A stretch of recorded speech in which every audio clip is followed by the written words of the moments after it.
If the DOJ gets their wish, how will you get paid?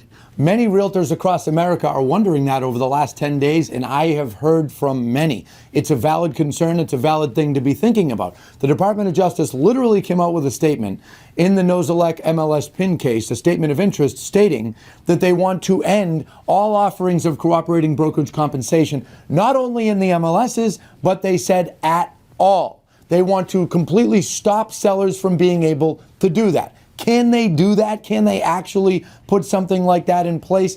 I don't really think they can get it to that extent, but there's no doubt there's some type of change coming, likely at a minimum, the mention of it in the MLS. What does that mean? What will you do? I'm going to tackle that in this video if you're working with a buyer, if you're working with a seller. But first, I want to talk about some other things that are going on, like some very well-respected folks in the industry who have come out wholeheartedly against this over the last 10 days since the statement came out. A lot of their statements came out after my video, and they put out some good words that I'm going to read in a minute. But first, who has heard of a client, a family member, a prospective seller receiving this postcard? This is obviously a copied version. You can totally tell this was made by lawyers because it couldn't possibly be any uglier, okay? Nothing on this is eye-catching. It's a whole bunch of text, but imagine receiving this in the mail. Residential Real Estate Broker Commission's antitrust settlement. Notice of proposed settlements. If you sold a home and paid a commission to a real estate agent, you may be part of class action settlements. You know what it should say? You may get $22. And if you're in Massachusetts, where the MLS PIN case is, you may get $5.87. I mean, really.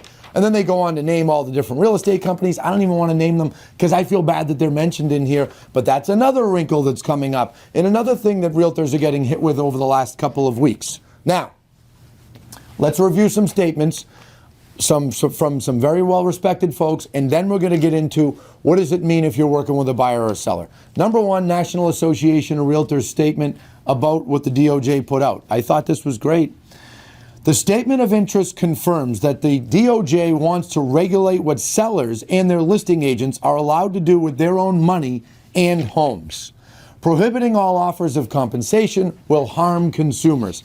That couldn't be more accurate. They are right to put that out, and I'm glad the National Association took a hard stance on that. Number two, Mr. Steve Murray, founder of Real Trends, now a part of Housing Wire, I thought he put out a great statement.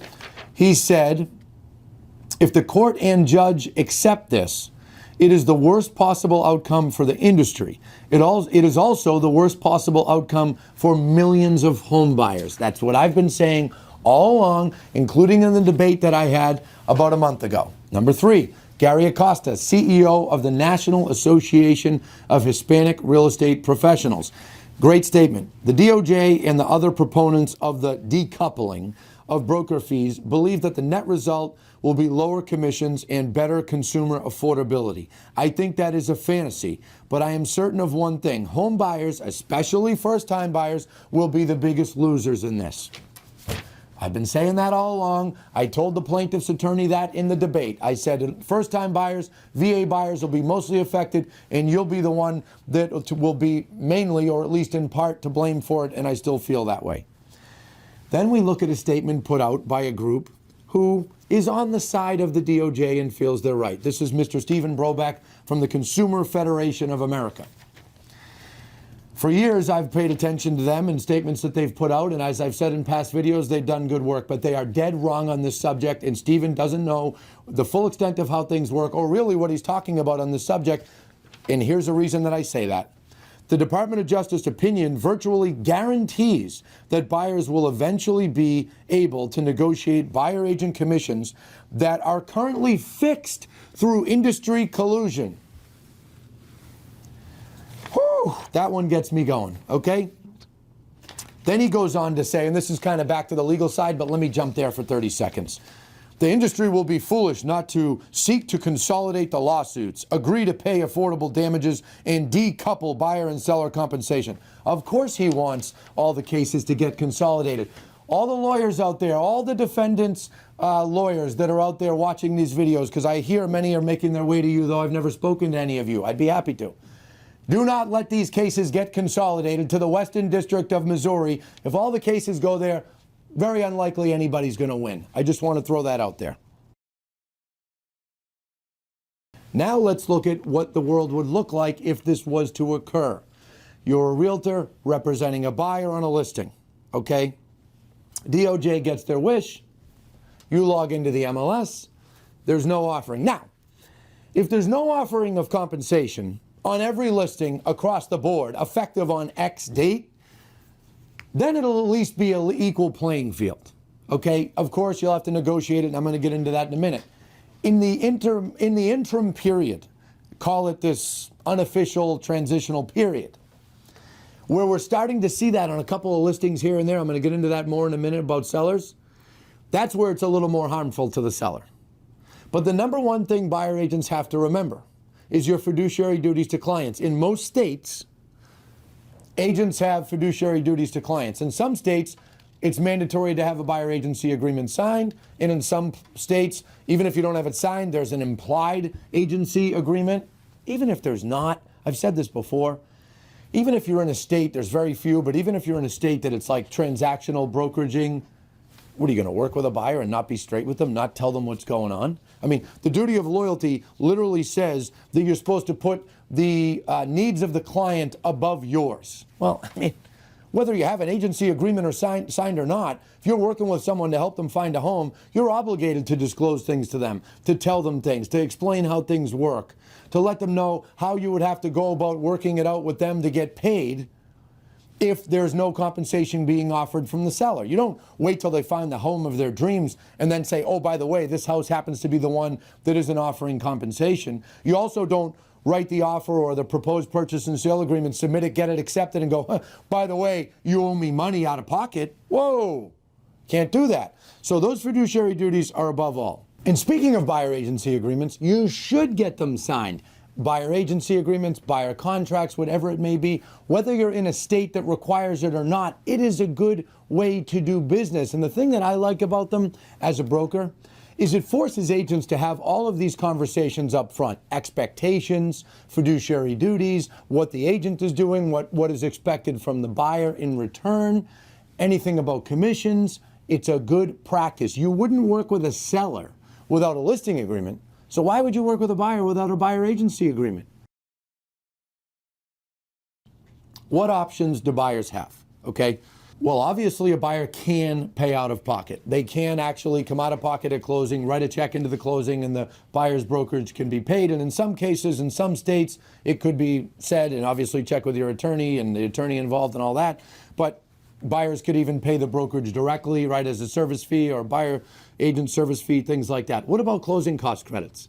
Well, folks, closing cost credits are another option, and they're often a handy option if there is a small difference in commission missing, maybe 1% between what you, the buyer's agent slash brokerage, want and what the listing brokerage slash seller is offering. Well, if you use the closing cost credit for that whole amount, now they have no money to go towards their closing costs. Who does this affect most? First-time buyers. Second-time buyers, people that are moving up, people that are experienced buyers, they're often putting 20% down. They're paying their own closing costs. They can usually handle it. But the first-time buyers, they're going to get affected most. The other thing you could do is you could ask the seller to pay it within the closing. And as I said last week, I give the DOJ credit for putting that option in. Okay, at least that was their signal of, hey, we're not trying to say buyer agents and their brokerages shouldn't be paid. If they want to put it into their offer and propose it in their offer, fine. You can certainly do that, okay? But let's say it's a multiple offer situation, okay? Those first-time buyers are at a big disadvantage.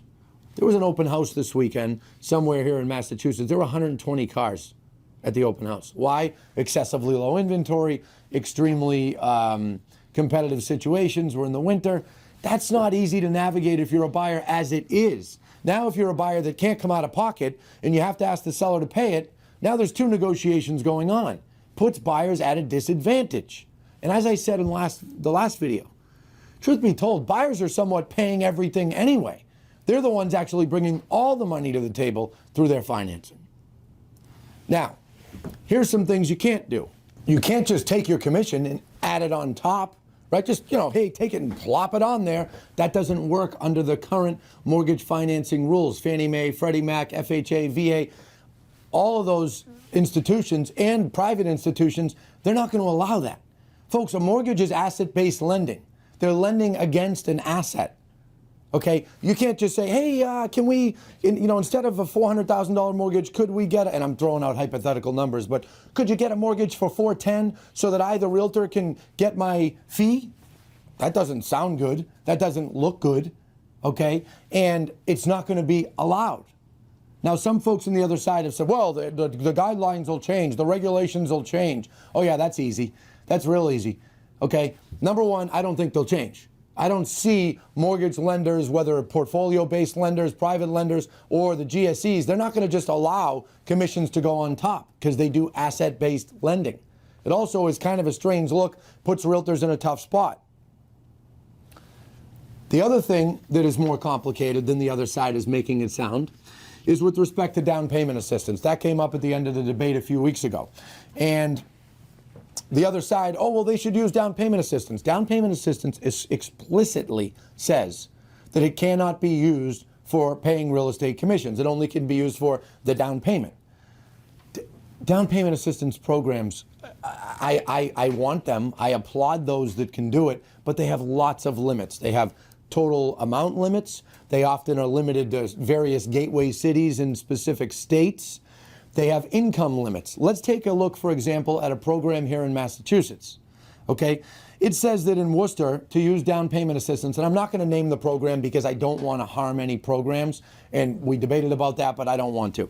But one of them says you can only have a maximum income of $75,000. It's actually like 74 and change, but call it 75. And it can only be a max purchase price of $270,000. Oh, really? $270,000? Folks, when's the last time there was a house for sale for $270,000 in Worcester? We looked this morning. There was nothing for sale. In the last 6 months, there's been a few that have sold for under $270,000.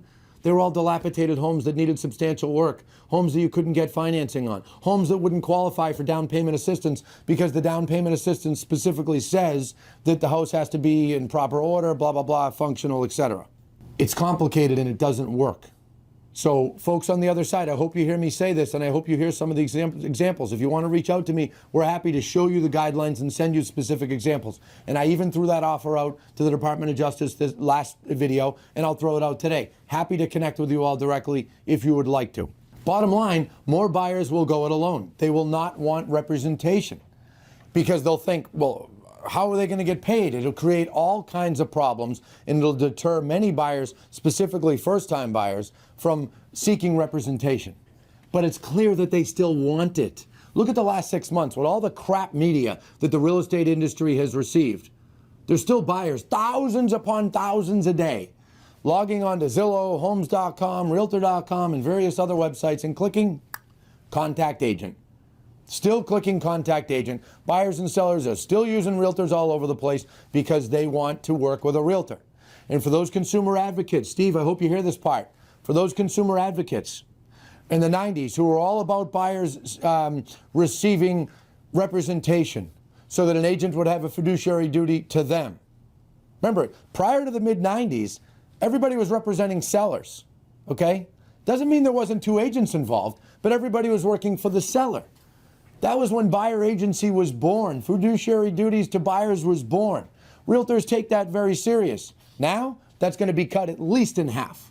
At least in half. And for those of you that think, oh good, that'll save money, no it won't. Commissions aren't going to just fall apart because of that. Because now the listing broker is going to be doing both sides in more transactions. And that's what I want to talk about next. What happens if you are representing a seller? We just talked about buyers. Let's talk about sellers.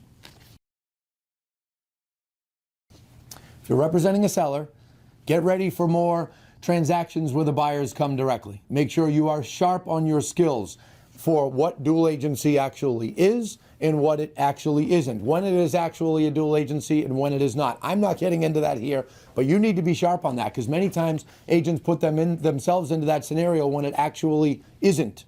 Okay? So you need to be more sharp on that. You need to be prepared to have these conversations with your sellers. And you can decide what you want to do with your commission. Everybody does that on their own with their own brokerages. But I know that most experienced real estate agents, or experienced realtors, they're not going to just say, oh yeah, I'll do double the work, but I'll only get paid half. That's not going to go the way that these people who don't know what they're talking about think. There is also more legal risk to sellers. Okay, so now sellers are exposing themselves to more legal risk when buyers don't have representation. There is definitely a higher percentage of legal issues when buyers come directly to sellers. Buyers end up feeling like they got shorted. Buyers end up feeling like they didn't have representation, because many times they didn't. When you go directly, if you have no prior relationship with the listing agent, that listing agent isn't representing you, they're representing seller. And if they're doing their job the right way, you're signing a mandatory agency disclosure right up front that says they're representing seller. And most buyers, they don't know any better, so they sign it, which they should. But my point is, buyers in that scenario, okay, they go along with it, not getting representation, and many of them get mad later. They say things weren't disclosed correctly, etc., etc. You also have to make sure that you are sharp on your forms. What forms to use, how to use them. Be prepared to receive offers that very well may have mentions of sellers paying commissions in them. Make sure that you understand the language. Make sure that you understand how to navigate that and inform the attorneys, the title companies, etc. You obviously need to receive all offers, whether they're from a buyer directly with you or a buyer, 5 buyers from other brokerages, who knows. You need to present all buyers to your seller, all buyer offers to your seller. That can get a little bit complicated, especially with these changes and postcards coming into mailboxes and things, but it can be done.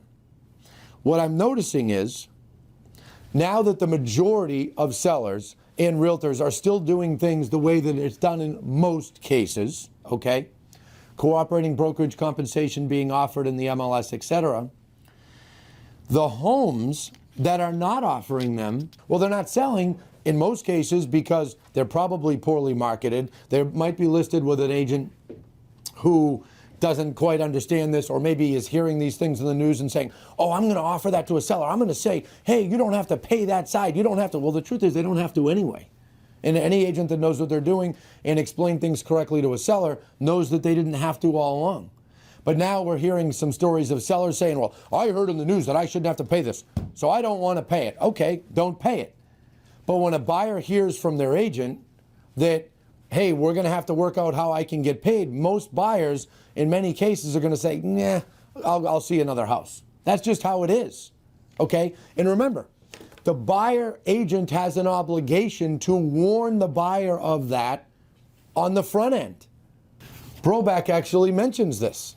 So I want to use this because it's a little bit contradicting. It is critically important that buyers negotiate buyer agent commissions before their agents search for properties.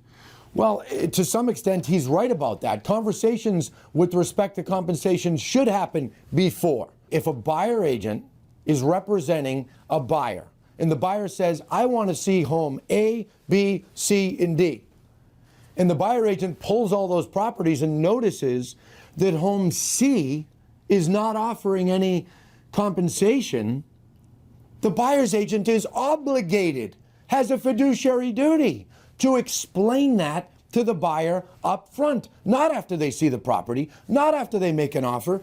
And Mr. Brobeck, I'm glad you agree with that, because you say it right here. Folks, the bottom line is this. You have to continue to do what is best for your clients. You have to, one of the things I teach our agents, both here in our company and our training across North America, how about treat a client the way you'd like to be treated? You'd like to hear things up front, right? And I just went through the conversations that a buyer agent should have with a buyer on the front end. Same with a seller. You've got a listing agent, just to close out the seller portion, listing agent has a duty to a seller. Once you are working with them and there's an implied, even implied relationship or implied seller representation, your job is to tell them everything in their best interests. So before this actually changes, and it's across the board, because if we get to a place that it changes, it's across the board, as of X date, cooperating brokerage compensation can no longer be offered. Well, that once it's everybody, it won't hurt a specific seller as much. But in this interim period, if you as a listing agent are telling a seller, hey, don't offer it, you'll be fine, good for you, let's not do it, That's your opinion. You're entitled to tell your seller your opinion. I would disagree with you. Because your house is going to stick out like a sore thumb to a buyer, and they're going to say, wait, you're my agent, I have to pay you? It's going to cause havoc. Lastly, let's review what steering actually is for those that are out there that are confused on what it actually is or trying to make claims on what is actually steering. The DOJ identified 3 things that they feel is steering. Talking about agents, they can decide which properties to show. They can attempt to, but they're not going to, and they're not going to be able to hide a property from a buyer. Let me read number 2 and I'll go through the whole thing. They can discourage bids on particular properties. They can decide how vigorously to pursue a property on behalf of a client. Let's take that further. So number 1, I'll say the same thing that I've said in many, many videos. You cannot hide a property that's on the open market from a buyer. Those days are over. Realtors do not hoard the data. They don't hoard the information anymore. When I was in that debate, the plaintiff's attorney held up an MLS book from the 80s. And it says, you can't see that unless you're in the club. That's a bunch of crap. That was the system 30, 40 years ago to some extent. But now, everything's online. Everything's shared online. There's no ability to hide things from buyers. They can reach properties at their fingertips at any time. Okay? And they can decide how vigorously to pursue a property on behalf of a client. Folks, this is again where fiduciary duties and this notion of steering collide. They collide. And for those of you that only obsess about steering, lawyers who only focus on that, back off that for a second and think about fiduciary duties. If an agent is having a conversation with their buyer and their buyer says, yeah, I like house C, but if I'm going to have to bring money to the table, whatever, I already have to bring X and Y amounts of money plus pay you. I don't know that that's the best decision for me. I had countless buyers over the years, myself. I can think of one in particular that I looked at properties with them. I said, listen, this property is over your head, okay? It needs way too much work. You don't have enough money to do this based on how much you've told me you have. I don't think this is the one for you. It had nothing to do with commissions. And the notion of that is absurd. It's offensive, okay? It's offensive. We have a job. Realtors have a job. You're supposed to tell your clients what is in their best interest. The duty of loyalty. Put their best interest above yours. And in closing, I just want to repeat something I touched on earlier. I don't think the DOJ is going to be able to stop it at all. Remember, they used that phrase, at all. They're not going to be able to. I don't see lawmakers on any side of the aisle agreeing to that massive, massive amount of what I would refer to as government overreach. How can you take away a right, just like the NAR statement said, how can you take away a right of a seller, a homeowner, to offer compensation? Maybe they're going to make some changes in MLS. Sounds like something's going to change, and that's why you all have to be prepared for it. That's all, my friends. Stay tuned. More videos to come. If you didn't see the prior one on the Department of Justice statement, go back and watch it. That one's been going crazy. It's been the most viral video that we've done in the last couple of months, and it'll teach you a lot about the statement. But I hope what I went over with today makes realtors more comfortable, and I hope for those of you on the other side, I hope I opened your eyes to some different things. And as much as I am frustrated with some of you and frustrated about the media that's coming out from many of you, I'd be happy to sit down at a table with any of you and go over these things, because I bet deep down you don't want to screw up everything for buyers either. Thank you.